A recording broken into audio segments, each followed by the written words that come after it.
Welcome to Secrets of the Archives. I'm your host, Tim Johnson. You're looking at an amazing and unique 17th century manuscript, hand-colored, that contains drawings for plans, cities, ports, fortresses, and other items along the coast of India. With us today to talk about this amazing item is Maggie Ragnow, curator of the James Ford Bell Library at the university. Welcome, Maggie. Thanks, Tim. So, who created this? Why did they create it? How might it have been used? Well, we don't know who created this collection of maps. We are able to date the maps to the early part of the 17th century, sometime between 1610 and 1620. But based on the colors used and the very mathematical style of the drawings, we're convinced that this manuscript was created about 1700, at the end of the 17th century.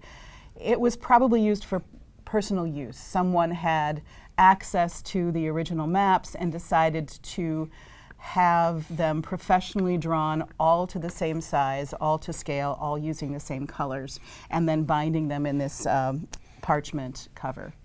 So how did the James Ford Bell Library acquire this manuscript? This was a donation by a local Minnesota couple who were interested in acquiring materials related to South Asia and then supplying them to local libraries. And we were very fortunate to have been one of the institutions that they chose to donate materials to. And this is one of a kind. It is. This is the only copy that we have been able to find anywhere in the world in a library or a museum. There certainly might be copies in personal hands, but because this is all hand done, this may well be the only copy that currently exists of this particular item.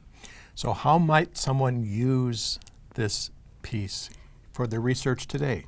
Well, because it's so unique and because, as far as I know, most of the original maps that this particular book was based on don't exist anymore, it provides a really unique insight into the Portuguese in the Indian Ocean and the development of their Indian Ocean empire.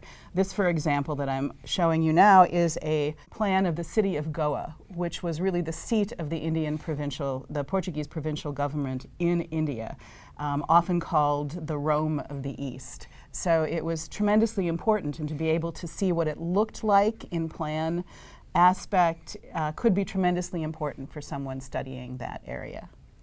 What other kinds of treasures might someone find at the James Ford Bell Library? Well, in addition to a lot of manuscripts, we have more than 22,000 maps in our books.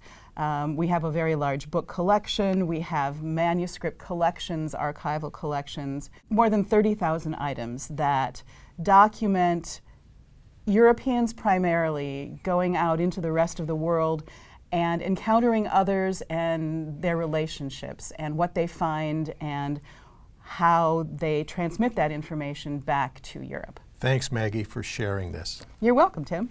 Until next time, I'm Tim Johnson for Secrets of the Archives.